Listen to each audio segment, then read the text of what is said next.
You're listening to the Telltale Channel. If you like what I do and you want to see me continue to do it, don't forget to check out my Patreon.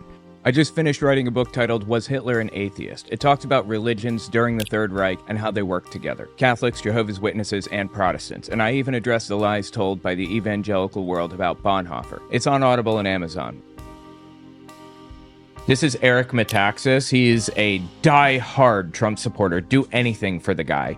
Talking to a couple of people about Hitler and the churches in Germany under the Nazi regime. This is an area in which I have a lot of expertise. I've written a book about it. I'm in the process of writing another. So I can debunk all of the garbage that he's about to spew. What happened in Germany, of course, is one of the nightmares of history, an unimaginable nightmare, hell on earth, because of the silence of the church. And the thesis of my book, Letter to the American Church, is that that is precisely where we are today.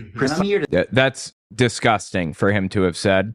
I've actually read his book, Letter to the American Church, and it is absolutely psychotic. The church in Germany, silence wasn't really their problem. The problem was that most of them, the vast majority, were in favor of what was happening. And the ones that did speak up, about 3,000 at best, maybe 2,000 pastors out of a total of 18,000, were only fighting for Jews' right to convert to Christianity. They weren't standing up for Jews' rights to not be killed. It was all about their Christian converts. That was the problem in Germany, but okay. But to compare the church today with the church back then in Germany is pure, unadulterated psychosis. I've been doing research into this for my new book called God's People. It's like 16 essays on church figures in Nazi Germany. And I happened across a document from the 1930s. It was written by Arnold Dannenmann, I believe was his name. And he explained that in the lead up to the consolidation of the Nazified Christians into their own kind of movement, their own denomination or whatever, they named themselves the Christian Nationalists. The church in Germany that represented the Nazis named themselves the Christian Nationalists. Evangelische Nationalisten. I believe that's how it's pronounced. Evangelische doesn't mean evangelical. It can translate to a number of different things depending on context. It literally means gospel. Sometimes it's translated to Christian, sometimes it's translated to Protestant, sometimes to evangelical. In this context, I'm comfortable saying it translates to Christian nationalists. The church in the United States has been taken over by the Christian nationalists. The issue, he wants to pretend that he is on the correct side. In Germany, he would have been the Nazified Christian. They even share the same name. Is that is precisely where we are today. I'm here to say God has no lanes. He owns every lane. And Kuyper said there's not one square inch in all of creation over which Jesus Christ, who is sovereign, does not say mine. Yes, Kuyper, the guy who named the Kuyper belt, I believe is who he's talking about. Okay, like, why do I give a f- what some dude said who knows how long ago? Square inch in all of creation over which Jesus Christ, who is sovereign, does not say mine. Yeah. So every part of the culture, the media, medicine, education, the Lord desires us to bring our faith out of the church and into every sphere in culture. That's what the church is supposed to do. The Lord has called us to a battle, and a battle is a battle. And so when you see forces trying to censor and silence, you say those are the forces of tyranny.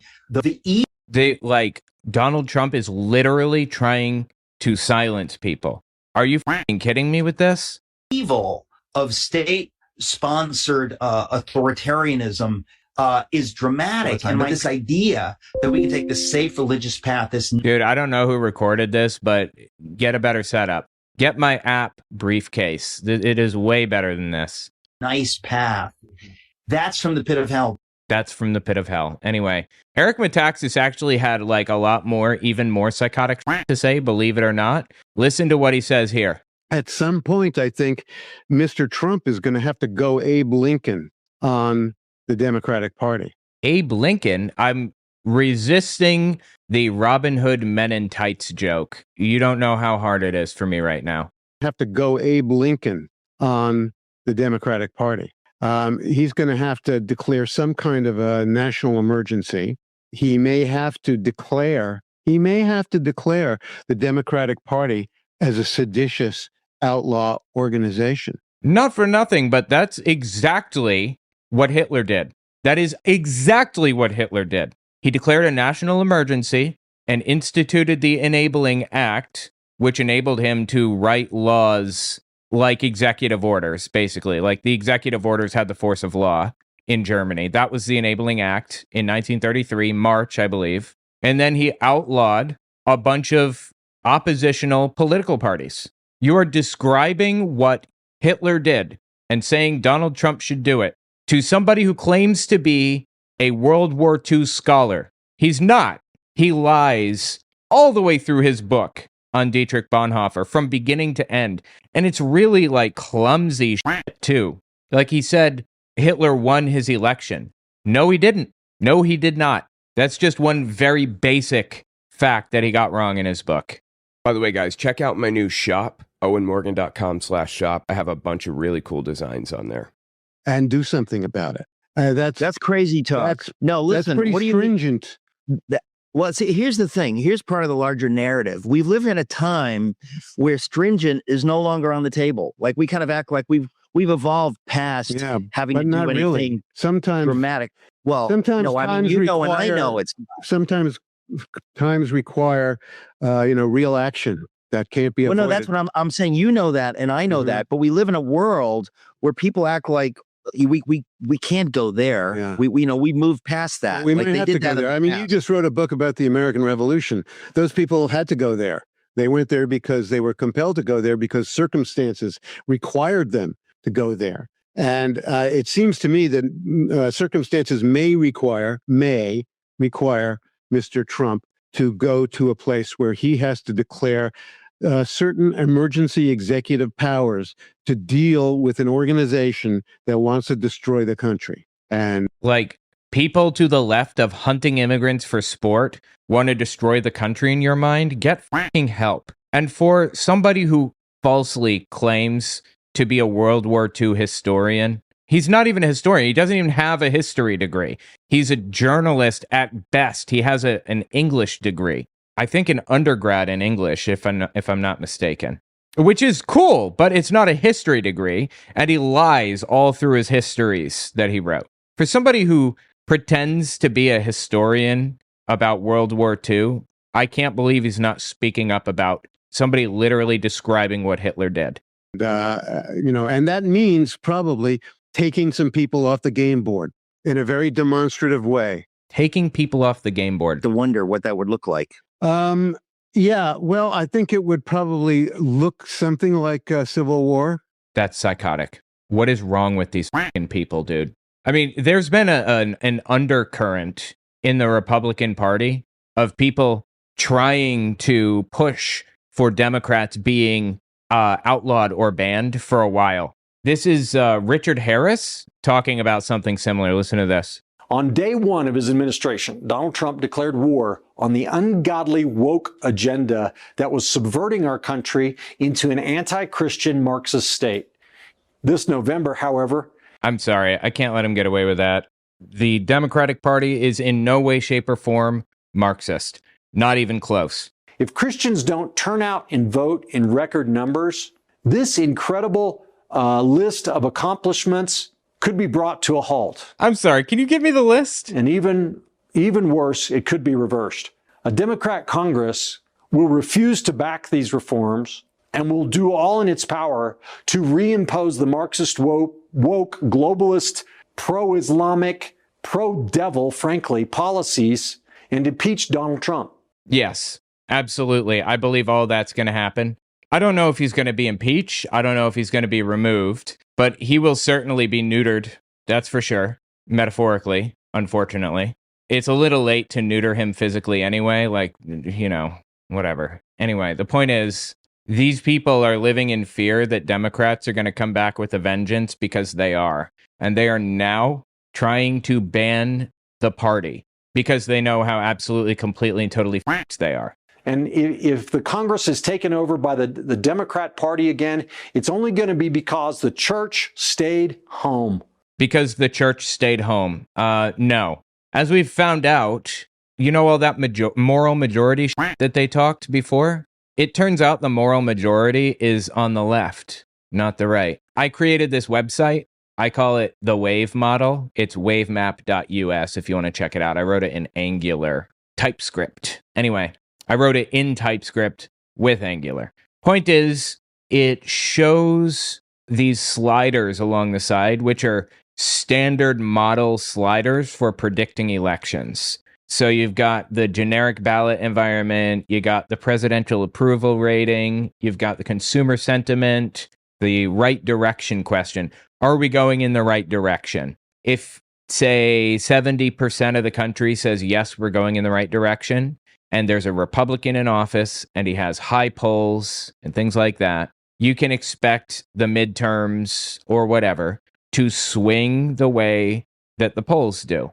Well, right now, the right direction question is at 36%. 36% think we're going in the right direction. Consumer sentiment is an index, and it's at 56. It's pretty low, by the way. Presidential approval is showing 42% because that's the aggregate. It may be down now a little bit. But honestly, none of these things really affect the prediction or the whatever as much as these two knobs at the bottom do, which I added. These are not part of the standard model. These are part of the wave model, which I came up with. The Republican mobilization multiplier and the Democratic mobilization multiplier. You can expect Republicans to probably grow 1.05 times what they were last election. You know, young people just turned 18, they registered to vote. It's just how it works. 1.05%.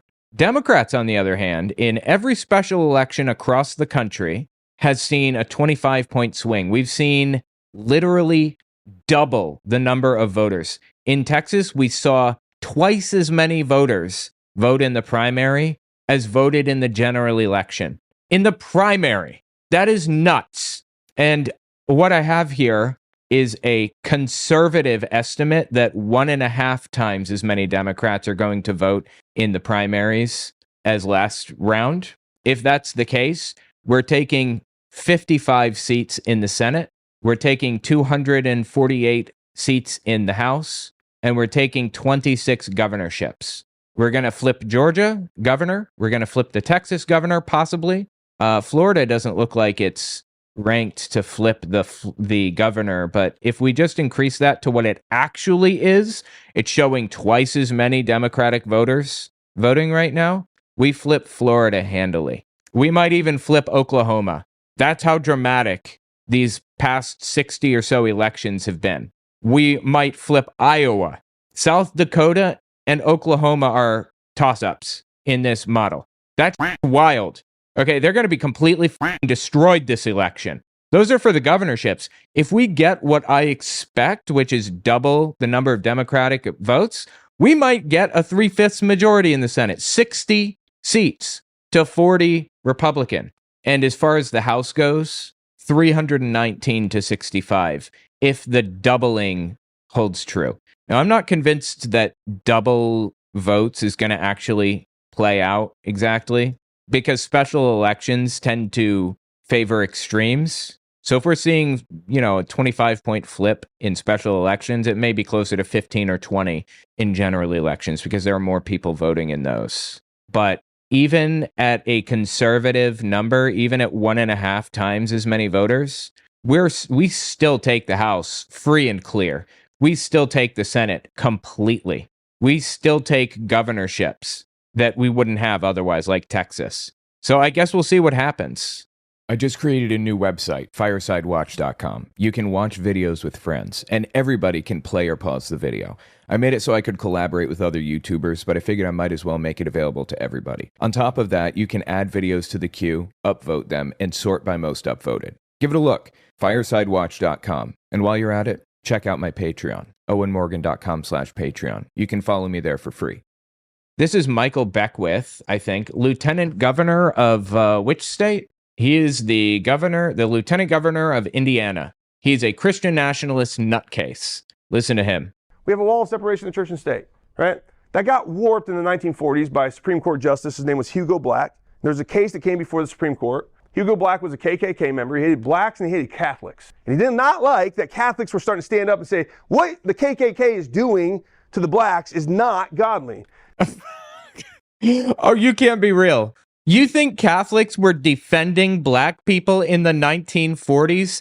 Give me a fucking break, brother.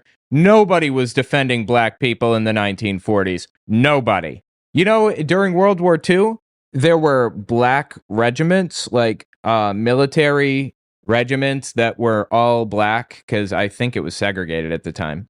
And when America was about to take Italy back from the fascists, the Pope was in communication with America, and he sent a message requesting that black soldiers not be the ones to liberate Rome and Italy more generally, because he believed that they were more prone to taking advantage of women and violence and things. Nobody defended black people in the 1940s. I don't want to hear it. He's acting like the KKK was anti-religion and that they were like left-wing liberal types or some like complete and total delusion. So he found a way to, in this case, he pulled this letter that was not a founding document. It was a private letter. He says, hey, Thomas Jefferson said separation of church and state.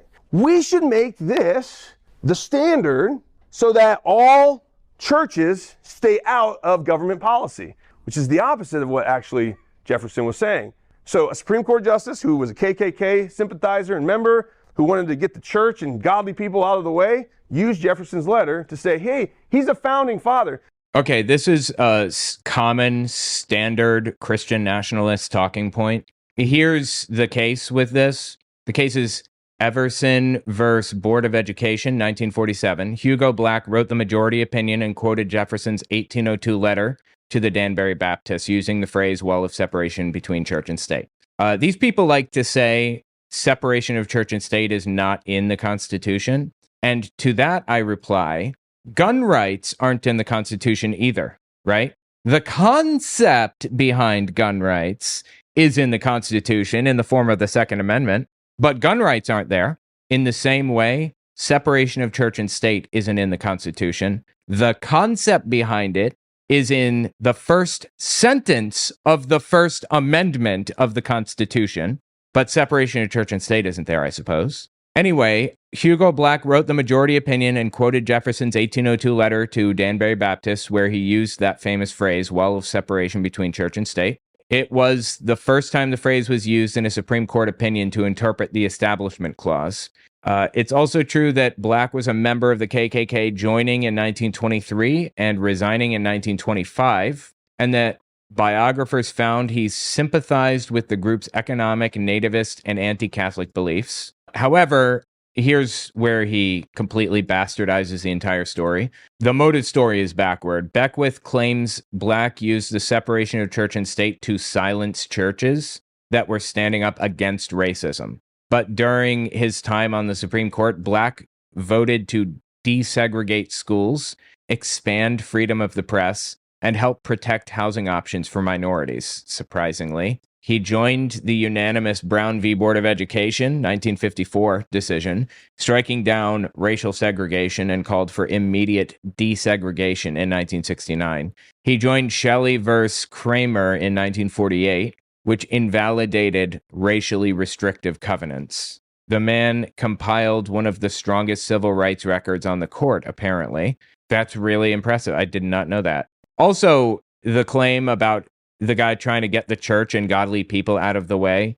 Black's Everson decision actually ruled in favor of allowing public money to reimburse parents for busing kids to Catholic parochial schools. So that whole thing, literally all of it, was completely made up by this guy. The point is, these people will lie until they're blue in the face. They don't care about truth. They will lie and cheat and manipulate and do whatever it takes to destroy Democrats, even if it means banning Democrats outright, even if that's what it takes to destroy them, they will do it. And it's psychotic and horrifying and disgusting, and these people shouldn't be anywhere near power. Tell me what you think in the comments.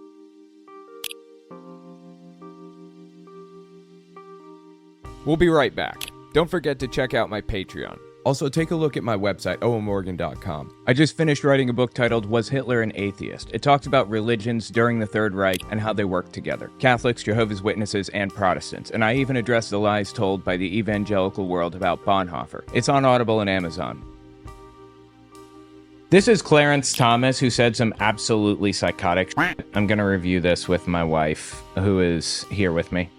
And who is very, very excited to cover Clarence Thomas. I only have 3 mortal enemies, and Clarence Thomas is one of them. He, if I'm not mistaken, basically said that Hitler is to blame for progressivism, and World War II is my domain.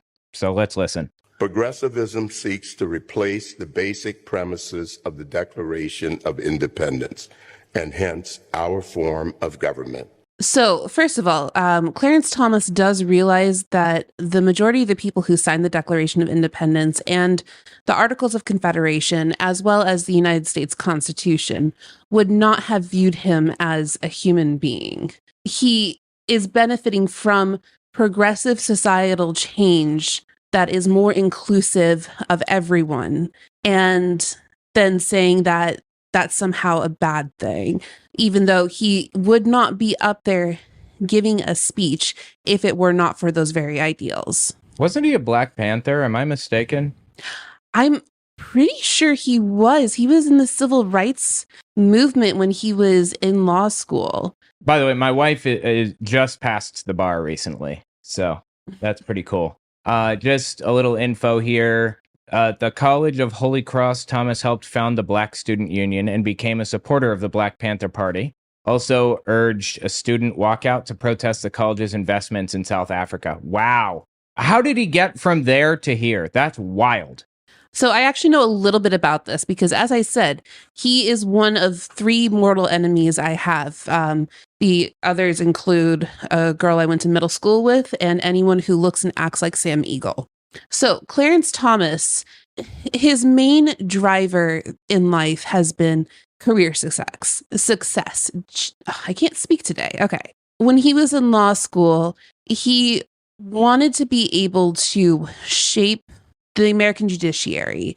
He genuinely wanted to fight for civil rights, but then realized that his paycheck would not be as good as it could be if he was fighting for good instead of evil. Side note, I knew going into law school that my paycheck would not be as good as going into public interest and working for the benefit of society instead of corporations. And I still decided to work for the benefit of society. So it's not a calculus that always benefits corporations and the Federalist Society and all the evildoers out there. It's kind of wild to watch his trajectory now from where he started. He got in good with the Reagan administration, and Reagan really wanted, if I remember correctly, Reagan really wanted to be able to put a Black justice on the court, but a Black justice who would benefit his policies. Right. So he didn't look as racist as he actually was. Exactly. Right? Yeah. And so that's how Thomas got onto the court. He wanted the good paycheck. He wanted the influence. And it also really helped that he didn't have to think. He had people think for him and tell him what he was supposed to be doing, which, you know, the Federalist Society, Reagan, and all the other people that we can trace every single bad thing in society back to. I may be releasing a video soon about the Federalist Society, but their tendrils reach pretty far. It's disturbing. But anyway, let's continue with this. Progressivism seeks to replace the basic premises of the Declaration of Independence, and hence our form of government.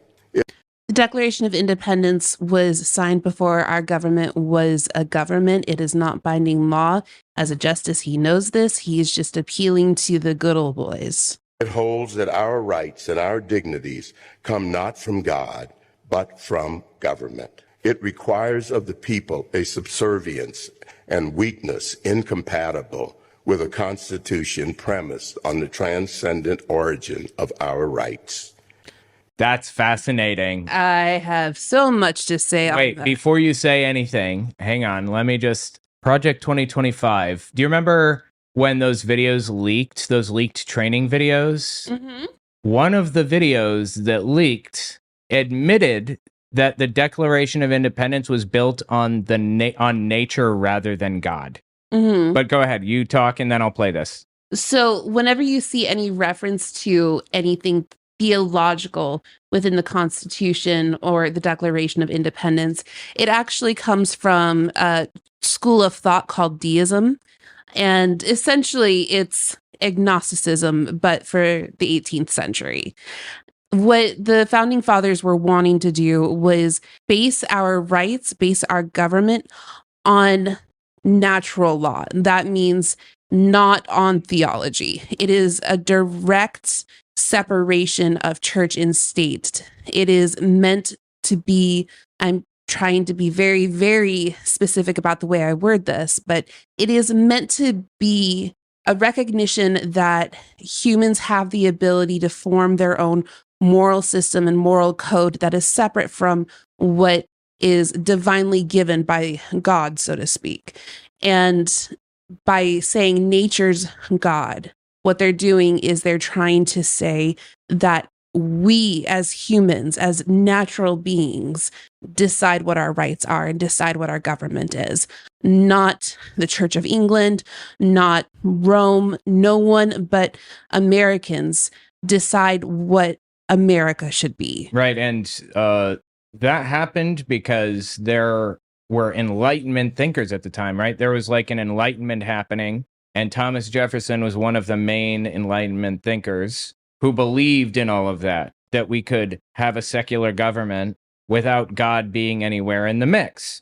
The Declaration of Independence uses the word God in an ambiguous or in a nature sense, specifically, intentionally, because they wanted it to be a secular government, and the Constitution doesn't include the word God. And Clarence Thomas knows that. He can't not know that. In fact, this is Project 2025, a leaked video from the Heritage Foundation, Foundation. From the Heritage Foundation. There was a leaked training video training people on the law that they would need to know to move forward. And they explicitly say exactly what was just laid out here. Ultimately, they chose to ground their claims upon nature, a more philosophically and more fundamental ground that was a defense of rights behind Magna Carta, behind and beyond the rights of Englishmen to their rights as humans. And so they turned to nature as the ground for the claim of rights, the ground upon which they would make their claims of independence, the grounds upon which they would assert their rights as an independent nation. And it was this turn to nature that is classically represented in the Declaration of Independence, but seen throughout many of the documents developing from the 1760s to 1776. So they knew. They knew exactly what all of that meant. And Clarence Thomas also knows that everything that he just said was a lie. He's lying. I'm not going to let him get away with the claim that he's just an idiot. I don't believe he's an idiot. I believe he's a scumbag and a liar, an intentional, knowing, deceitful liar. To get into law school, you have to be an incredibly hard worker, and you can't be an absolute moron. Like, I would argue that there are some people who may be absolute morons and don't know how they managed to get in, looking at you, Rudy Giuliani, but that's generally not the case. Justice Thomas is an incredibly intelligent man. You don't also get through law school and get to the Supreme Court without being incredibly intelligent. So we should not underestimate him. We should probably despise him, absolutely. But he is a very, very intelligent person. An intelligent, evil person, right? Yes. Yeah. And the same goes for the people in the Heritage Foundation and all the other people at these right-wing think tanks. To call them idiots or to try to diminish their intellectual abilities is to do our side a disservice. We need to recognize that these are some very intelligent, very capable, and very powerful people who want to see our rights destroyed. And if we underestimate them by saying, oh, well, they're just a bunch of morons, then one, we cannot anticipate what their next move will be. And two, that is intellectually dishonest on our side, in my opinion. Definitely. You will not be surprised to learn that the progressives had a great deal of contempt for us, the I American do have a great deal of contempt for him. He's right. Right? people. Before he entered politics, Wilson would describe the American people as, quote, selfish, ignorant, timid, stubborn, Wait, and foolish. Woodrow Wilson? Woodrow Wilson. He's talking about old school progressives in his mind. I have a feeling that he's probably going to be setting up an argument to say that, you know, look at all these progressives, look at how racist they are, because I'm only cherry picking examples from before the party switch, with Reagan, actually, or around Reagan's time. Which, again, he knows about. He knows the party's switched. You can call yokels on Facebook idiots for not knowing the party switched, and it can be true, but not with him.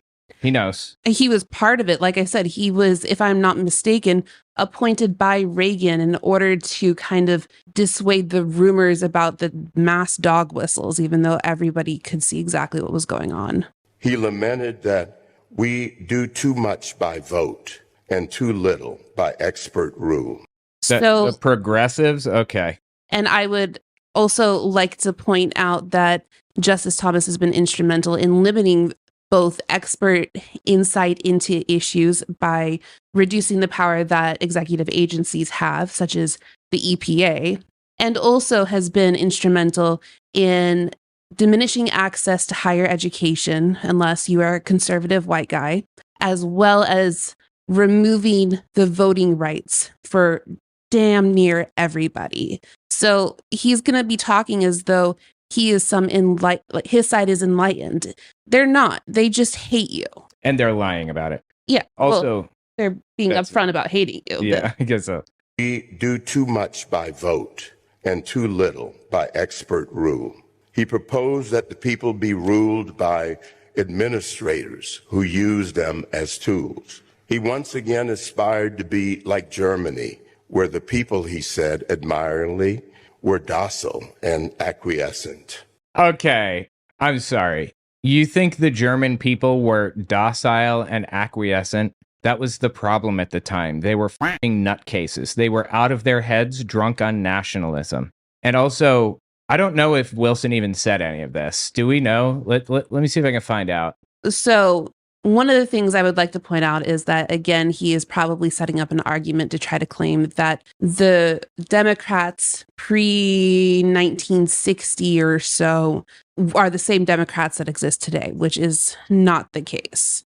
Would also like to point out that he is likely going to be setting up an argument that is about so-called small government, but small government that benefits only the people that he likes. So he's going to try to argue more than likely that we should basically have no federal government and everything should be back to the states, except for the things that he really wants to push forward, such as making sure that people don't have the ability to control their reproductive decisions and making sure that trans students don't have the ability to be accepted in their schools, even to the point of invasive medical examinations to determine what their genitalia is. He's going to have a very twisted idea of what small government is, and I am just waiting at the edge of my seat to see what exact angle he's going to be taking here, because it's just a smorgasbord of horrible. Okay, I looked up some of the quotes and stuff that he said about Wilson here. The selfish, ignorant, timid, stubborn, or foolish bit was real. Wilson wrote about the need for administrative bureaus comprising the 100 who are wise to guide the thousands who are selfish and ignorant and so on. Docile and acquiescent, also true, apparently. But what Wilson actually wrote was that in countries like Germany, where public opinion hadn't yet learned to assert itself, because they were from kind of a a dictatorship or like they operated under a Kaiser, a king, or an emperor or whatever for so long. A modest public may at least be expected to be very docile and acquiescent in learning what things it has not a right to think and speak about imperatively. But you know what? I can also cherry pick statements from presidents and significant people in American history. You know what our founding fathers believed about religion? They believed that religion was necessary to control the stupid people that they were governing over. That is essentially word for word what I believe Ben Franklin said. One of the people that Justice Thomas worships. We can go back and we can find damning quotes from everybody. The fact of the matter is, though, that they are all dead, rotting corpses. And this man right here is the one who is trying to convince us that we don't deserve rights by quoting the dead, rotting corpses. We should not be ran by a bunch of dead white men. And he also gave Donald Trump a massive amount of power. This guy voted for Donald Trump to basically have completely unchecked authority. So I don't want to hear it. By the way, guys, check out my new shop, owenmorgan.com/shop. I have a bunch of really cool designs on there. The century of progressivism did not go well. The European system that Wilson and the progressives scolded Americans for not adopting, which he called nearly perfect, led to the governments that caused the most awful century that the world has ever seen. Stalin, Hitler, Mussolini. So he's literally saying, he literally just said, Stalin, Hitler, and Mussolini were the product of progressive politics. That is what he just said. The famous right-wing dictators. And yes, I get that these people like to twist it into a pretzel and pretend that they were left-wing, that Hitler was left-wing, but it's nonsense. Nationalism is an inherently right-wing ideology. The Christian denomination called themselves, until they unified into something new, the Christian nationalists. The Nazi Party stood for the Nationalist Socialists, or the National Socialists in their language, because compound words combine nationalist with socialist becomes National Socialist. The point is, they were right-wing extremists, all of them. The ideology that destroyed countries in Europe in the 20th century align with his ideology. And again, he knows that.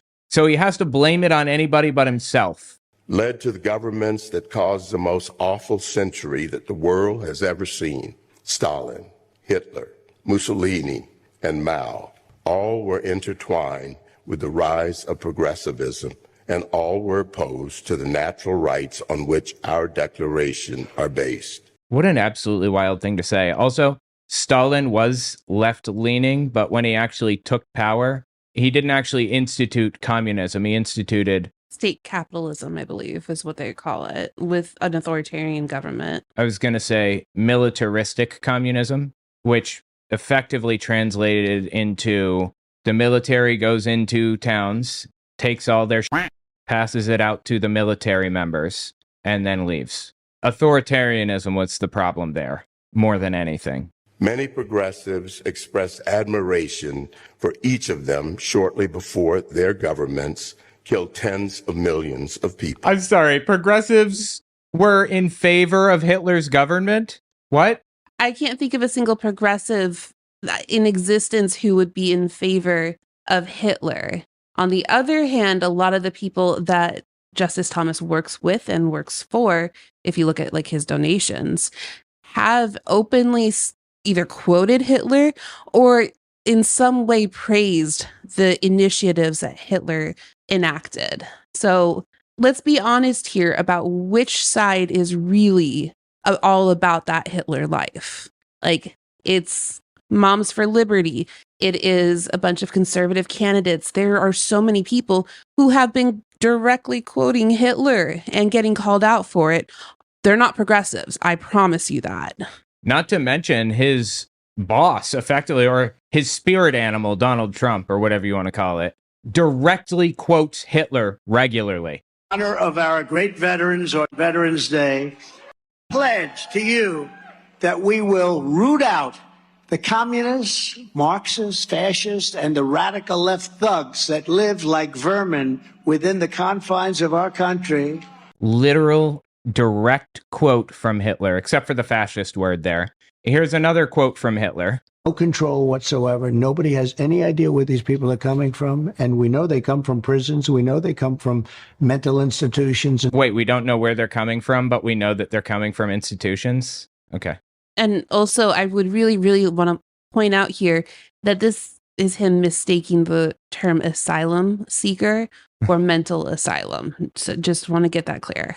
Like with Donald Trump, it makes me wonder, is he actually stupid? Like with Thomas, we know it's evil, not stupid. But is it actually stupid with Trump? It's hard to know. Maybe a mix. Asylums, we know they're terrorists. Nobody has ever seen anything like we're witnessing right now. It is a very sad thing for our country. It's poisoning the blood of our country. There we go. Direct quote from Hitler. Okay, so I don't want to hear another word from Clarence Thomas about how Hitler was bad and how it was the progressives' fault. It was a terrible mistake to adopt progressivism's rejection of the Declaration's vision of universal, unalienable natural rights. And who has been rejecting and restricting those rights?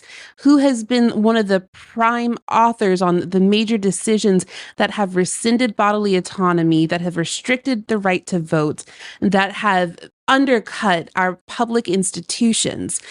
I mean, I'm doing my best to not go off on a rant here, but if you want to talk about hypocrites, one of the biggest ones you'll ever see is on your screen right in front of you right now. He's a complete piece of shit. He just said progressivism is trying to erode people's rights in the United States. That is literally what conservatives are doing. Do you guys remember this little ditty right here? This is the guy who wrote Project 2025. Put politics off to the side. Any president having to second guess, triple guess every decision they're making in their official capacity, you couldn't have the republic that you just described. So he's advocating for a dictatorship there, right? But number three, let me speak about the radical left.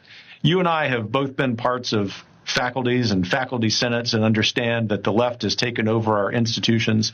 The reason that they are apoplectic right now, the reason that so many anchors on MSNBC, for example, are losing their minds. July 3rd, 2024, when this came out, 3 or 4 months before the election. Daily is because our side is winning. And so I come full circle in this response and just want to encourage you with some substance that we are in the process of the Second American Revolution, which will remain bloodless if the left allows it to be. So I would like to point out that they're not winning by any means. All you need to do is look at the No Kings protest. That is one of the largest bipartisan mass protests in our nation's history, if not the largest. It is the largest. Yeah. Each successive No Kings has been the largest protest in U.S. history. Yeah. They are routinely losing in their special elections, and I fully expect that to continue through to the midterms. They are having their policies rejected by Bush appointees, in various districts, even losing in places like Texas. You cannot say that you are winning. At best, you had a temporary astroturfing moment, but that is not the same as winning over the American population to believe that they should be ruled by a dictator who likes to paint himself in orange. Right. So the point is that Justice Thomas has set out to do exactly what he's complaining about right now. And he knows that. He's not an idiot. He knows what he's doing. And to say that just all the shit that he said, it's just vile, disgusting garbage, and he should be removed from his position and never be near power ever again. Should have never been near power. Wilson's claim that natural rights must give way to historical progress could justify the greatest mistake in our history. In Plessy versus Ferguson, my court upheld Louisiana's system of racial segregation because, quote, separate but equal, it observed, was reasonable in light of the established usages, customs, and traditions of the people, and with a view to the promotion of their comfort and the preservation of the public peace and good order. Yes, Plessy versus Ferguson is one of the worst, if not the absolute worst decisions the Supreme Court has ever handed down. By the way, do we know what year that was? I believe that was 1848. It came out before we had the 13th and 14th Amendments. I believe it was prior to the Civil War. It was essentially handed down in a different America entirely. There are a lot of legal scholars out there who argue that banning slavery through the 13th Amendment and passing the 14th Amendment, which is all about making sure that everybody has equal rights under the law, essentially reinvigorated America and created an entirely different chapter in our history that's distinguishable from the prior 100 or 80 years or so. But going back to it, Thomas is trying to bring our country back to the Plessy versus Ferguson era. Just a couple years ago, he helped bring the ladder up that will make sure that Black students do not have access to higher education. In the case, Students for Fair Admissions versus Harvard. He and the court argued that basically enough was enough. We don't need to keep up with programs that give people an equitable chance at success. He got what he wanted already, and so now everyone else can go screw themselves.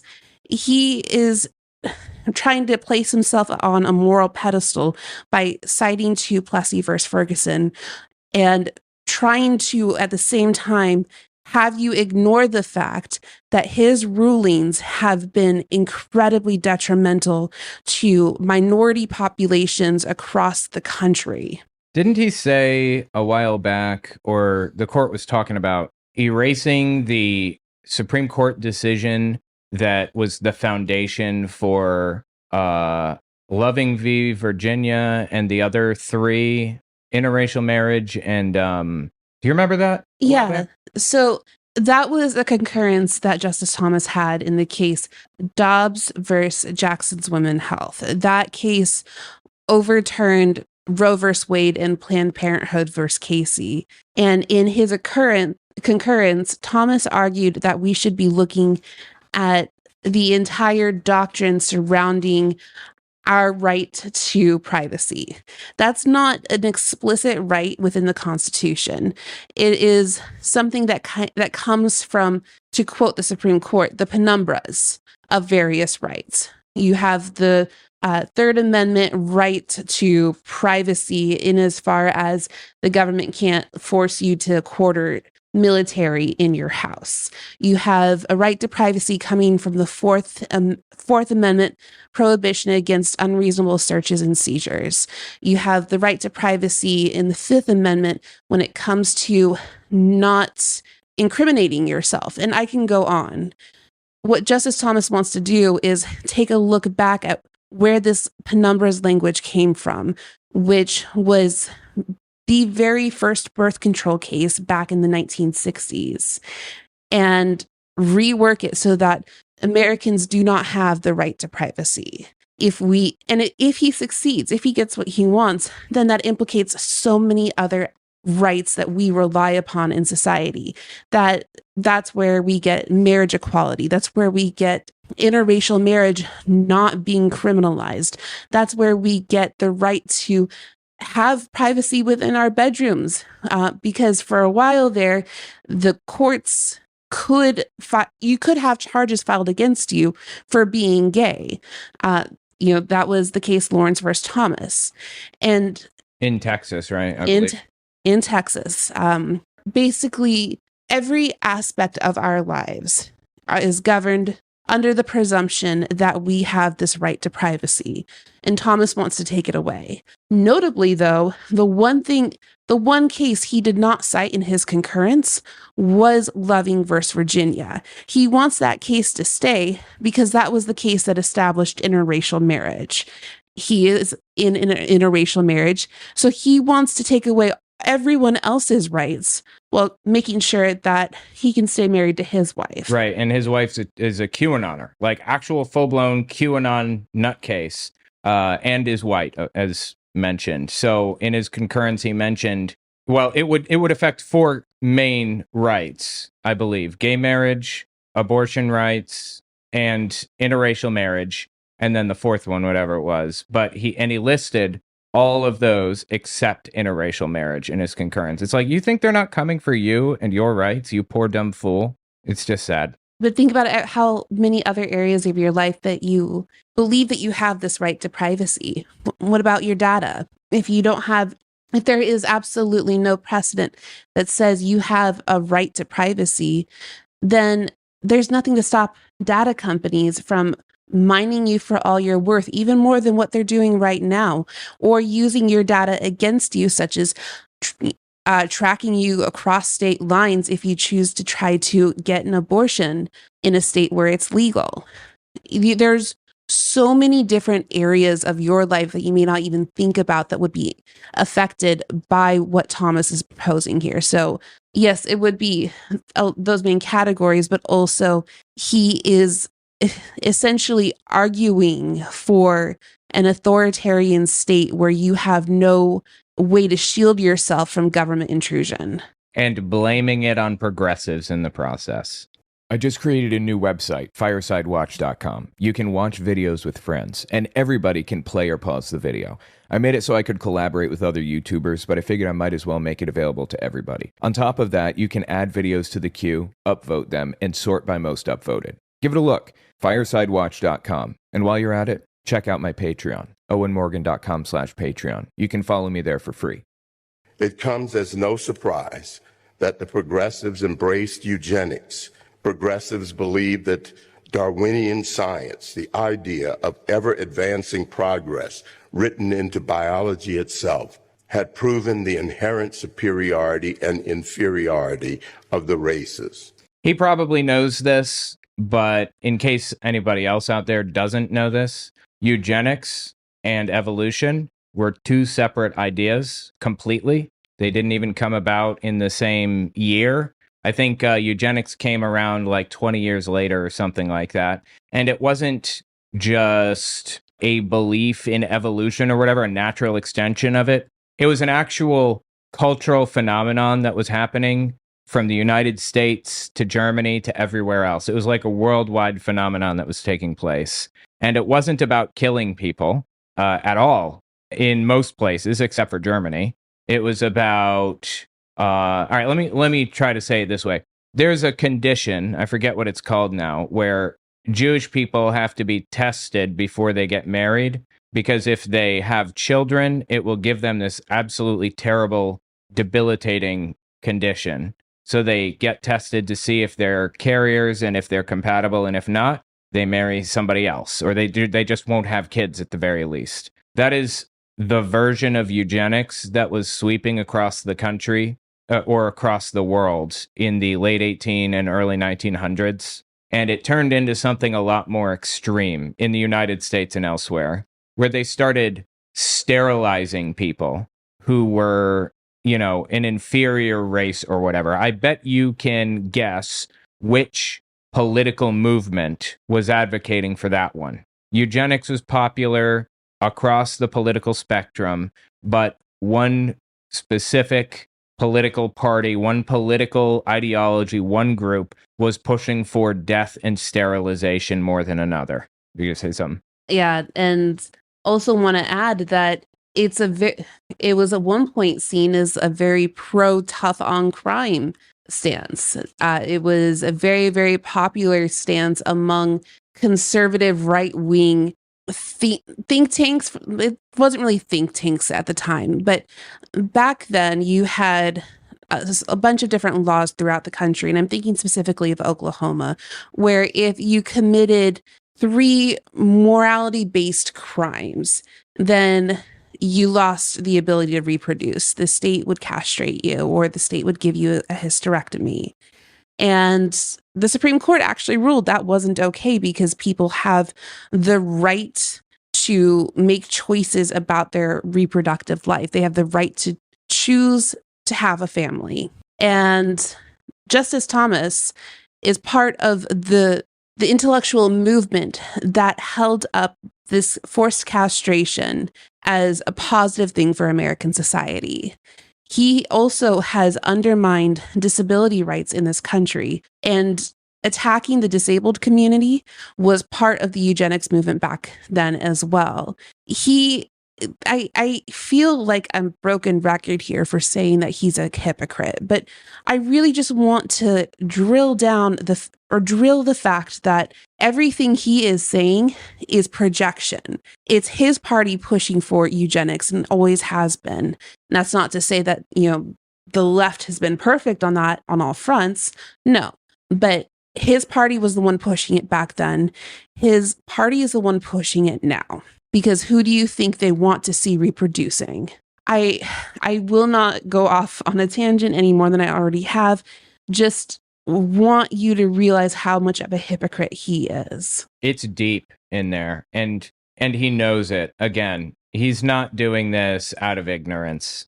It was only a small step for Wilson to resegregate the federal workforce. It was only another step for the government to launch sterilization programs on those deemed by the experts of the day to be unfit to reproduce.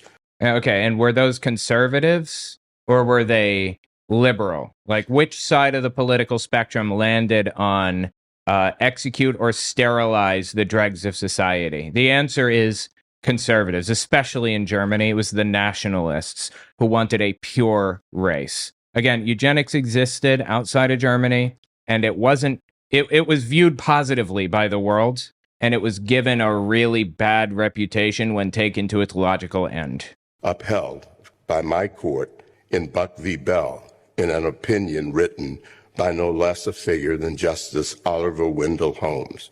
We can argue over whether you believe in immutable, absolute natural rights or the Wilsonian idea of ever-progressing history. Indeed, your school of civic leadership was created to host just such arguments. But let me ask you to consider the consequences. He named it. It's Wilsonian now, apparently. European thinkers have long criticized America for remaining trapped in a Lockean world with its weak, decentralized government and strong individual rights. I told you, I called it. He was going to argue for small government. What a piece of shit, dude. They say our 18th century declaration has prevented us from progressing to higher forms of government. Absolute piece of shit all the way down, this dude. There is not a moral line that he is unwilling to cross, and honestly, in 30 years, 50 years, people are going to see him for the moral monster that he is. And I don't know why he does this. I don't know why Donald Trump does this. He could just keep his mouth shut. I mean, Clarence Thomas could. And have a better reputation than if he opened his big, stupid mouth and say this. It's wild. What he's doing right now is setting up an argument for something that's called originalism. That's basically the idea that the founding fathers were perfect Greek gods who could do no wrong and were omniscient beings who should be controlling us from the grave today because their ideas were so fantastic. And when it comes to originalism, what people like Thomas do is they look at what words say on paper and then decide what outcome they want in the case and declare that that's what the words mean.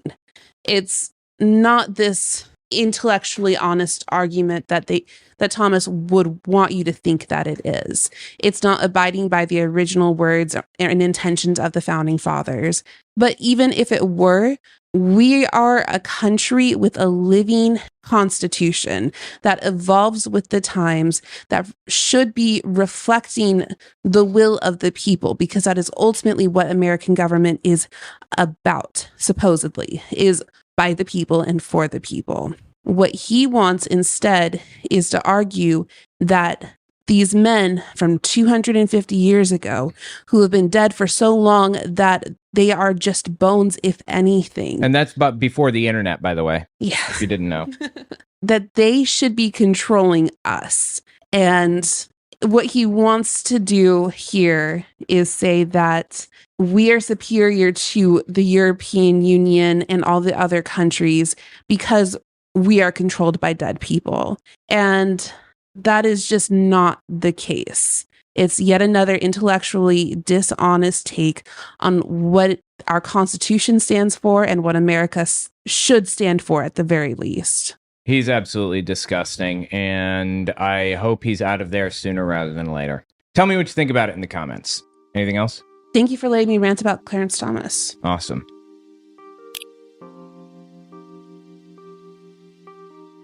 We'll be right back. Don't forget to check out my Patreon. Also, take a look at my website, owenmorgan.com. I just finished writing a book titled Was Hitler an Atheist? It talks about religions during the Third Reich and how they work together. Catholics, Jehovah's Witnesses, and Protestants. And I even address the lies told by the evangelical world about Bonhoeffer. It's on Audible and Amazon. Alex Jones is turning on Trump even more, believe it or not. It's fascinating to see. Listen to what he said. It's done. But at the end of the day, I just feel sorry for him and pray that God touch his heart and soul and free him from the demonic influences that he's under. I mean, it's just that simple. This is a nightmare. We know the Democrats, the left, are absolutely terrible, but when Trump's calling for wiping out whole civilizations and acting like a supervillain, I have to come out and say I don't support it. I'm sorry, what did Democrats do to deserve being compared in any way to Donald Trump? What did they do? Not what were you afraid they were going to do? Oh, they're going to take our rights. They're Trotskyite socialists. What did they actually do when they had this power? Nothing. Okay, they didn't, take your guns or whatever other stupid you're living in fear of. These people are, you know what? If you don't have anything nice to say, don't say anything. It's that simple. So again, Trump's own wife came out at an unannounced press conference today and said the Epstein crimes are real and that she wants the victims to be in front of Congress to cover up to end. That's the opposite of what Trump's saying. Looks to me like she's breaking with Trump because she knows the ship's sinking, has found out the truth. Elon left 8 months. Okay, this is a great object lesson on Alex Jones' mind. Melania came out and said something about Epstein claims being untrue, and he thinks that, like, he's reading into this as though it's some kind of a sign that the ship is sinking or whatever. The ship sunk as much as it's gonna sink, like months ago, okay? Donald Trump is in the Epstein files. That's what it is. There is a girl named Jane Doe 4 in the documents who credibly accused Trump of taking advantage of her in horrifying ways, unexcusable ways. The ship is on the bottom of the ocean.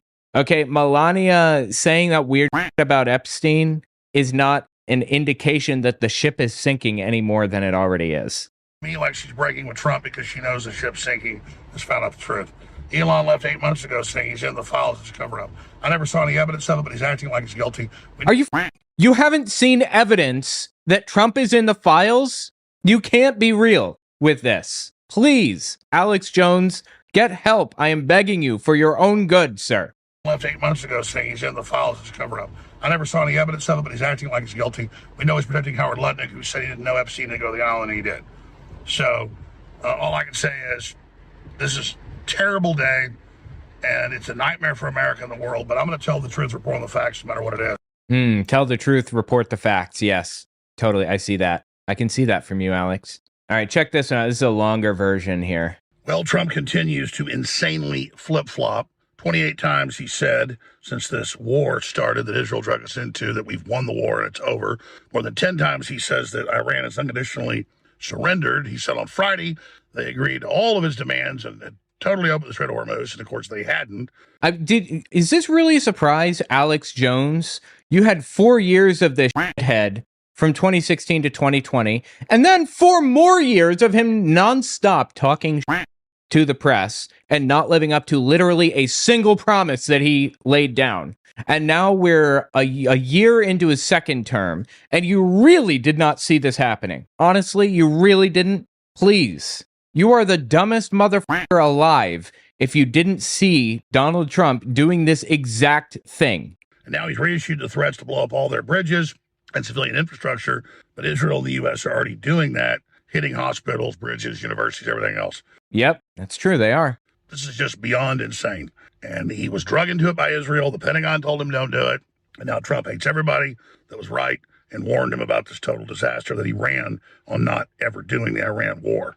Okay, no. You see what he's doing here, right? He's smuggling existing Republicans' reputations in by saying everybody told him not to do this, including the current administration, you know, Pete Hegseth and all the Pentagon people. They all said, don't do this. It's a bad idea. No, they didn't. They followed his lead, and they're doing exactly what he's telling them to do, and that's the end of it. Pete Hegseth has not broken ranks with Donald Trump, publicly or privately, as far as I can tell. He's doing exactly what he said. You cannot excuse Republicans' behavior on this. They're all scumbags, murderers, and pieces of shit, every last one of them. And warned him about this total disaster that he ran on not ever doing the Iran war. It's just amazing. And no prosecutions of all the deep state, but the top Democrat lawyer, Todd Blanchard at DOJ, on and on and on and on. And we're supposed to just sit here and love this crap. It's just poll numbers go straight down, and all the polls show the Republicans are going to lose the midterms in 7 months by a landslide. A disaster. A total and complete disaster. Trump is not that stupid. Oh, yes, he is. You know he's that stupid. No, it's not about stupidity with the poll numbers and losing the midterms and everything. It isn't about stupidity. It's that he doesn't care. Donald Trump doesn't give a shit what happens. He's going to continue doing what he wants to do, and damn the Republican Party in the end. He does not care what happens to Republicans. He's made some deal with the deep state to throw the election to the Democrats. That's the only thing this can be. And then everybody keeps calling me and asking me, Alex, what did Trump fire you from? They take it as literal. Last Friday, 2 days ago, he said, you're fired, Joe. Actually, he said, you're fried, Jones. Was that intentional? Did he mean to say you're fried, or did he mean to say you're fired? Who knows for sure. I think it's so interesting that Alex Jones is creating a conspiracy where one doesn't need to be. That Donald Trump sold out to the deep state for fear of what might come out about him. It's really very simple, Alex. He doesn't give a shit about the Republicans. He doesn't give a shit about you or anybody except for him. It just blows me away how Alex Jones is willing to spin up ridiculous conspiracy theories when they're completely unnecessary. Like it's The Apprentice. I don't work for Trump. I didn't want to be on his Trump train. Oh, bullshit. 1776, MAGA just wrote in on that. I'm for making America great again, but how about free again? How about honest again? How about not evil again? And so when he does this you're fired stuff, it's just junior high crap. Oh, you're not in the cool club anymore. It's absolutely idiotic. I don't want to be in the neocon club with all your former enemies that were never Trumpers and said, screw you, Lindsey Graham, and all the rest of them, and Ben Shapiro and Mark Levin. I mean, it's just insane. Totally insane. It's been insane for 10 fucking years, Alex. Where have you been? You're literally just arriving here now? You cannot convince me that Alex Jones didn't know that Donald Trump is a complete piece of shit and was in the Epstein files all along. You cannot convince me. By the way, guys, check out my new shop, owenmorgan.com/shop. I have a bunch of really cool designs on there. To watch all this happen. And now he just put out the Truth Social, basically a carbon copy. No more Mr. Nice Guy. I'm going to blow up all your bridges and all your power plants. I'm going to huff and puff and blow down your house. 3 little pigs if you don't do what I say. And the Strait of Hormuz is still closed. It just goes on and on and on, just stunt after stunt, because he got trapped into a losing situation, a war of attrition. He got trapped? No, he walked into it, okay? This was in the cards the entire time. If the generals didn't tell him that this is exactly what they were going to do, then the generals are incompetent idiots. You can't convince me of that either, honestly. Do you know what it takes to become a general? I mean, it's child's play to become a cabinet member.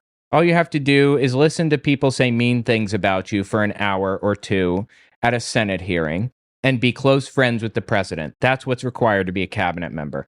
Being a general, completely different ballgame. Okay, people work for 30 years to get to the positions where they could be promoted to general in the first place. I'm talking institutional knowledge. You can be a general and a scumbag, but I don't think that you can be a general and an idiot, which tells me Donald Trump just was not listening or something. Everybody knew that's what Iran was going to do. They were going to close the Strait of Hormuz. Everybody was fully aware of that. I knew about that years ago during the Obama administration's like JCPOA, like Iran nuclear deal efforts. That was their main point of leverage, shutting down the Strait of Hormuz. I'll be on the air today, 4 p.m. Central, 5 p.m. Eastern, Infowars.com/show, right here on X at Alex Jones. Also, anyway, yeah, so that was Alex Jones. It gets even weirder if you can believe it. This is another clip that he released, I believe, same day. It's Saturday, April 18th, 2026. All hell is breaking loose. Iran is now attacking major oil tankers in the Strait of Hormuz. Israel broke the ceasefire yesterday and is bombing thousands of civilian homes in Lebanon and shelling them, despite Trump saying he'd ordered Israel to stop. I'm about to break it all down right now. But it's very important to understand that the chairman of the Joint Chiefs, the intelligence agencies told... Dude, his production value's gone down a little bit, seems like. Trump, before March 1st, Israel was lying to him about Iran about to strike us and that they would fall in 4 days. The regime change was certain. That's fucking please. Everybody knew that was garbage. Every person from here to Texas knew that was garbage. If he believed that, he's a moron. You can't convince me he believed that. It's all come out. That's all been documented. And then those of us that are loyal to reality and loyal to what Trump run on, we're all called traitors. We're all told we're not MAGA. No, it's Trump that's not MAGA anymore. And he never was. Said if he keeps saying he'll destroy an entire civilization in one day, wipe out an entire people, that's the definition of genocide, he'd have to be 25th Amendmented. All the Israeli first spokesperson were saying we need to use nuclear weapons. Trump would say, tune into Levin. He knows what I'm about to do. Levin's saying use nuclear weapons like we did on Japan. That was insane. And I said if he continued, he'd be 25th Amendmented. And then he's now said 28 times, you can look it up, that the war's been won and that Iran's given up. He said yesterday Iran was giving up their uranium, their weapons, everything, that we totally won. But Israel had to not attack them anymore. And then Israel attacked. And now Iran's doubled down. It's actually attacking ships. Not just threatening to attack ships. And I see the comments all over my X feed and everywhere. Oh, Jones, you're a loser. The strait's open again. We won the war. See, it's all great. It's all wonderful. Totally delusional. Hello, Alex, you built this movement, okay? This was you. Yes, delusional. Are you surprised by that? Really? I don't even know what to say here. Totally insane. Do you understand it's on record the Joint Chiefs of Staff, the Pentagon, and the 16 intelligence agencies told Trump that it was a horrible idea to attack Iran and laid out the scenarios we're now witnessing? That's what I studied. That's what I know. I don't know if that's true, but I guess it wouldn't surprise me, the Joint Chiefs of Staff.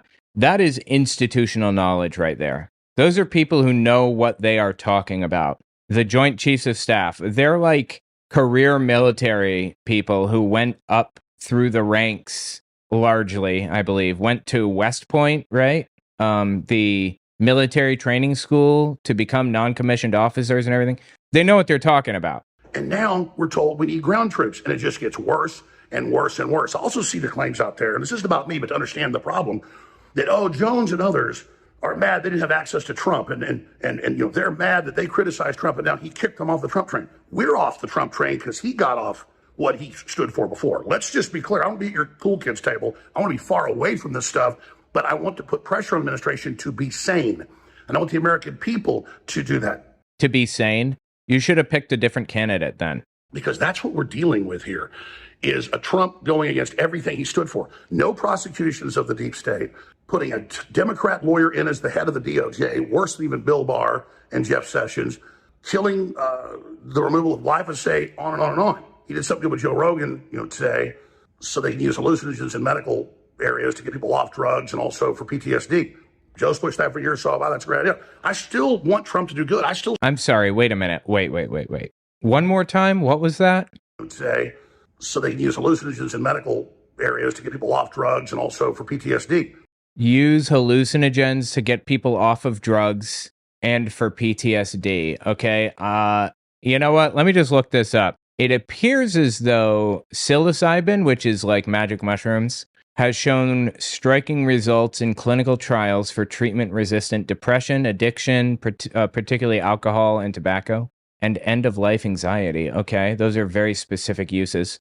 MDMA-assisted therapy completed phase 3 trials for PTSD, though the FDA rejected Lykos Therapeutics' application in 2024 over methodological concerns, not because it didn't show efficacy, but because of the trial design issues. Yeah, to be perfectly honest, like MDMA Like, if you're looking for a drug to make you happy, that's it.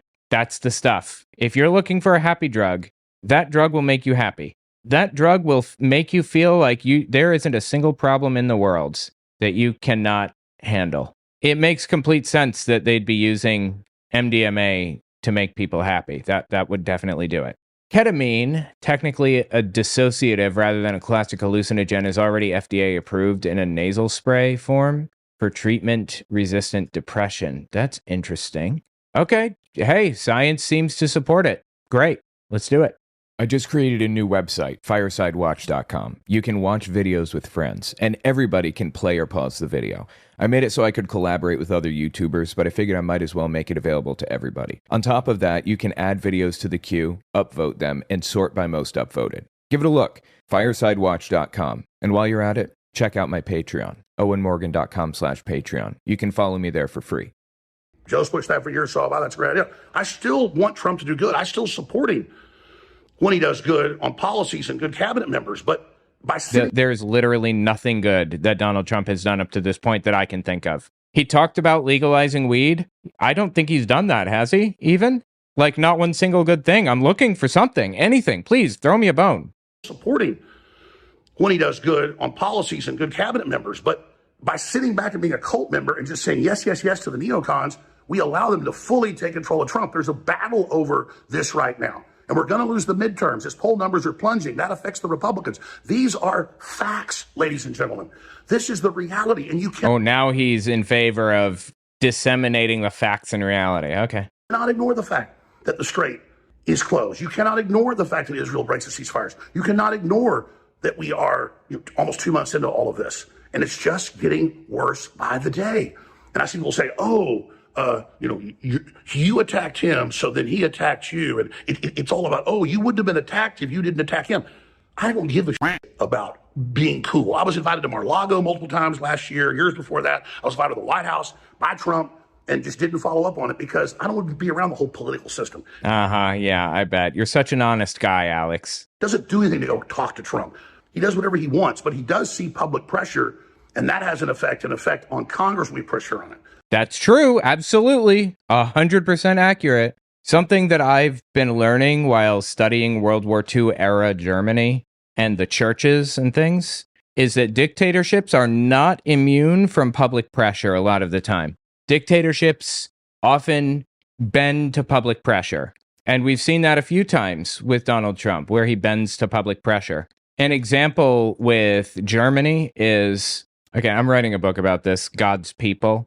And it's like 16 essays on different major figures in the church struggle where Hitler's trying to take over the church in Germany. There was a bishop, high up leader in the church named Theophil Worm, or Wurm, as the Germans would pronounce it, I think. Anyway, he was opposed to not bad treatment of the Jews, but he was opposed to kicking Jewish converts to Christianity out of his church. And he was a very high up leader in the church. And Hitler appointed a judge named August Jaeger to kind of throw his weight around. And he put Worm on house arrest to try to force his hand, to try to force him to capitulate and kick the Jewish converts to Christianity out of his church and things like that.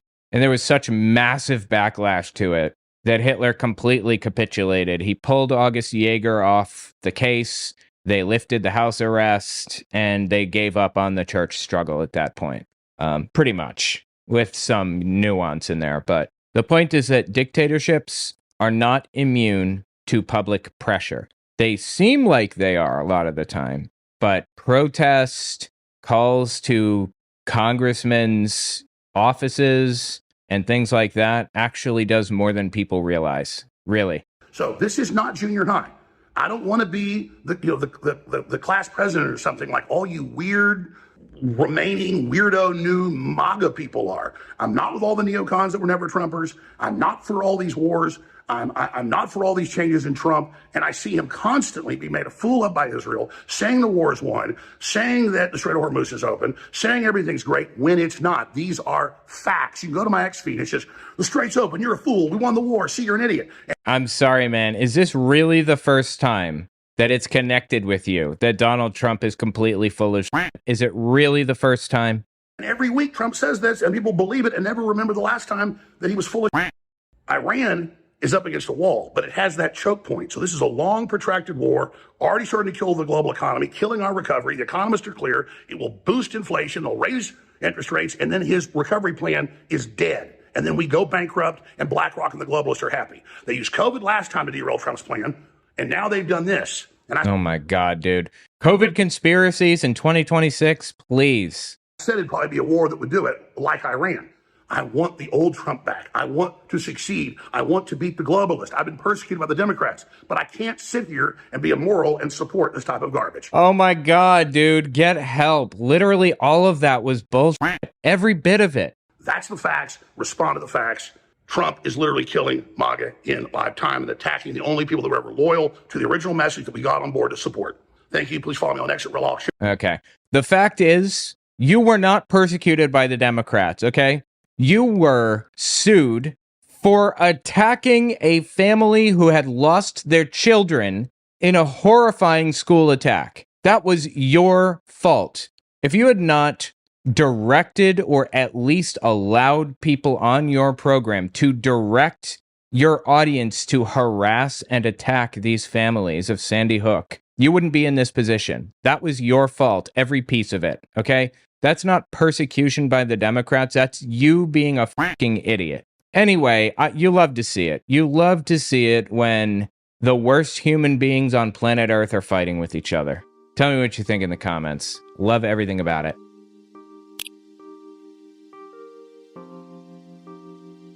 That's all I've got for you. If you like what I do and you want to see me continue to do it, don't forget to check me out on Patreon. I just finished writing a book titled Was Hitler an Atheist? It talks about religions during the Third Reich and how they work together. Catholics, Jehovah's Witnesses, and Protestants. And I even address the lies told by the evangelical world about Bonhoeffer. It's on Audible and Amazon. Okay, thanks for watching, guys.